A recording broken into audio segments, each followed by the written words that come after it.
Welcome to my channel SPDM online study यानी कि air force Y group यानी कि प्रैक्टिस सेट 1 है यानी कि बायोलॉजी का टॉप 15 प्रश्न है यानी कि जीव विज्ञान का।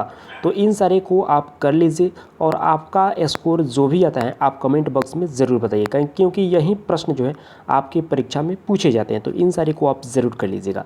तो आइए इस वीडियो को स्टार्ट कर लेते हैं। फर्स्ट नंबर प्रश्न बोल रहा है कि जीव विज्ञान का पिता यानी कि फादर ऑफ बायोलॉजी किसे कहा जाता है। Option A Charles Darwin, option B Linnaeus, option C अरस्तु और option D Mendel.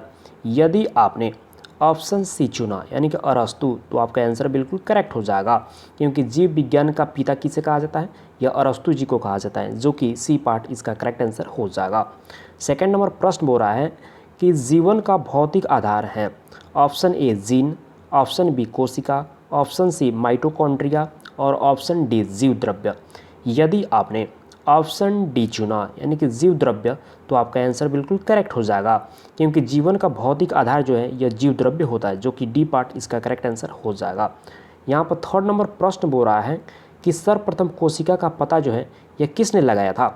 Option A Schleiden, option B Robert Hooke, option C Schwann, option D Darwin. यदि आपने ऑप्शन बी चुना यानी कि रॉबर्ट हुक तो आपका आंसर बिल्कुल करेक्ट हो जाएगा, क्योंकि सर्वप्रथम यानी कि कोशिका का पता रॉबर्ट हुक के द्वारा लगाया गया था।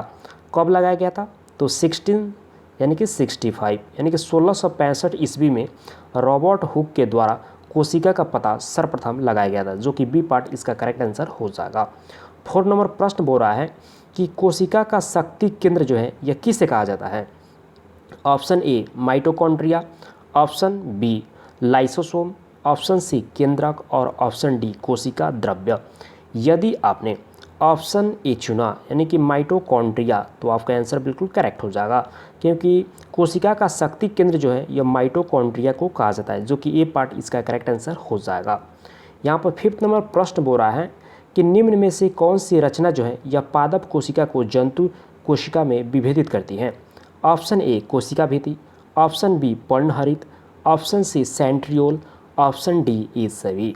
यदि आपने ऑप्शन डी चुना यानी कि ये सभी कोशिका भित्ति, पर्णहरित और सेंट्रियोल तो आपका आंसर बिल्कुल करेक्ट हो जाएगा। तो डी पार्ट आपका करेक्ट आंसर हो जाएगा, यानी कि ये सभी। नेक्स्ट देख लेते हैं। यहाँ पर 6 नंबर प्रश्न बोल रहा है कि निम्न में से किस कोशिकांग को आत्महत्या की थैली कहा जाता है। Option A ribosome, option B lysosome, option C रिक्तिका और ऑप्शन डी यानी कि सेंट्रोसोम। यदि आपने ऑप्शन बी चुना यानी कि लाइसोसोम तो आपका आंसर बिल्कुल करेक्ट हो जाएगा, क्योंकि लाइसोसोम को यह आत्महत्या की थैली कहा जाता है, जो कि बी पार्ट इसका करेक्ट आंसर हो जाएगा।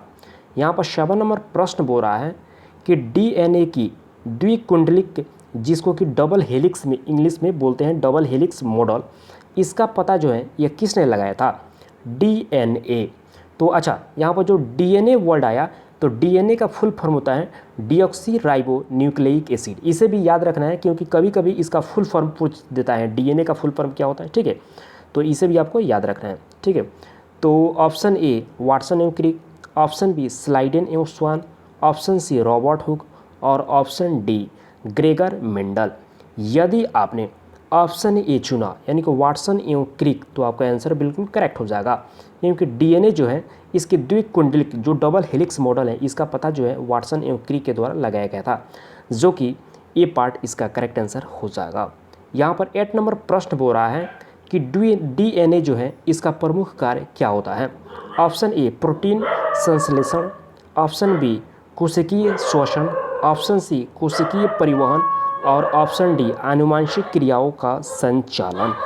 यदि आपने ऑप्शन डी चुना यानी कि आनुवंशिक क्रियाओं का संचालन तो आपका आंसर बिल्कुल करेक्ट हो जाएगा, क्योंकि जो डीएनए होता है इसका कार्य क्या होता है, आनुवंशिक क्रियाओं का संचालन करना, जो कि डी पार्ट इसका करेक्ट आंसर हो जाएगा। और इसका फुल फॉर्म भी हम बता चुके हैं डीऑक्सी राइबो न्यूक्लिक एसिड, इसे आपको याद रखना है। 9 नंबर प्रश्न बोल रहा है कि आरएनए पाया जाता है। आरएनए कहाँ पाया जाता है। अच्छा, सबसे पहले यहाँ पर जो आरएनए वर्ड आया तो इसका फुल फॉर्म क्या होता है, राइबो न्यूक्लिक एसिड, इसे भी आपको याद रखना है। अच्छा, ऑप्शन ए कोशिका भित्ति में पाया जाता है आरएनए, ऑप्शन बी माइटोकॉन्ड्रिया में, ऑप्शन सी कोशिका द्रव्य में और ऑप्शन डी राइबोसोम में। यदि आपने ऑप्शन सी चुना यानी कि कोशिका द्रव्य में तो आपका आंसर बिल्कुल करेक्ट हो जाएगा, क्योंकि आरएनए जो है यह कहाँ पर पाया जाता है, तो यह पाया जाता है कोशिका द्रव्य में, जो कि सी पार्ट इसका करेक्ट आंसर हो जाएगा। 10 नंबर प्रश्न बोल रहा है कि आनुवंशिकी का पिता किसे कहा जाता है। Option A Lamarck, option B Darwin, option C Mendel, option D अरस्तु। यदि आपने ऑप्शन सी चुना यानी कि मेंडल तो आपका आंसर बिल्कुल करेक्ट हो जाएगा, क्योंकि आनुवंशिकी का पिता जो है यह मेंडल जी को कहा जाता है, जो कि सी पार्ट इसका करेक्ट आंसर हो जाएगा। और हाँ, 50 में आपका स्कोर जो भी आ रहा है आप कमेंट बॉक्स में हमें ज़रूर बताइएगा कि आपने कितना करेक्ट किया।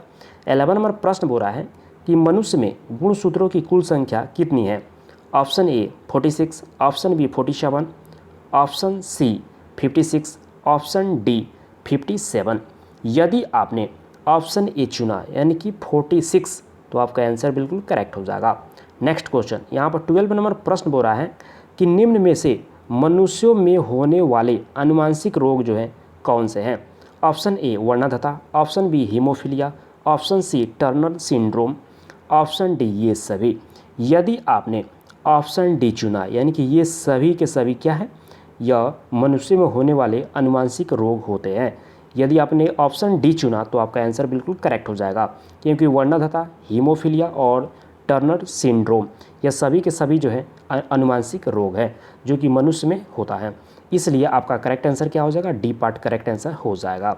नेक्स्ट देख लेते हैं, यहाँ पर 30 नंबर प्रश्न बोल रहा है कि लड़का पैदा होता है जब। तो देखिए इसको थोड़ा सा आप समझ लीजिए, जो यानी कि जो बॉय होता है बॉय, तो उसमें क्या होता है एक्स और वाई ये दो गुणसूत्र होते हैं, ठीक है।